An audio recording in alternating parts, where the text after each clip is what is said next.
আপনি তো ক্ষতি করছেন আপনার। আপনি যখন এই জাতীয় অপরাধে যখন আপনি লিপ্ত হয়ে যান, যখন আপনি সিনেমা দেখেন, তখন আপনি আপনার সময় নষ্ট করছেন। অথচ এই সময়গুলো ব্যবহার করে আপনি কি না হতে পারতেন। আপনার সেই যোগ্যতা আছে, আপনি মেডিকেল কলেজের ছাত্র ছাত্রী, আপনার তো সেই মেধা আছে। অথচ এই সময়টুকু ব্যবহার করে আপনি এই সময়ের সেরা একজন ফিজিশিয়ানে পরিণত হতে পারতেন, এই সময়ের সেরা একজন ডাক্তারে পরিণত হতে পারতেন, একজন বড় রিসার্চারে পরিণত হতে পারতেন।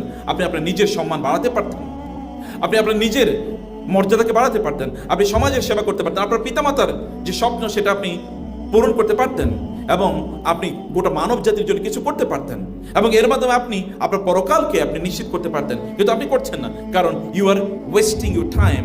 আপনি আপনার সময়টাকে আপনি ইল স্পেন্ডিং ইউর টাইম, আপনার সময়কে আপনি নষ্ট করছেন। আর শয়তানের সবচেয়ে বড় এজেন্ডা হলো আমাদের সময়গুলো নষ্ট করে দেওয়া। সময় নষ্ট করার যত মেকানিজম আছে সব মেকানিজম শয়তান তৈরি করে দেবে। এবং এই কারণে দেখেন, আপনি হয় এটা অথবা এটা, কখন গান দেখলেন,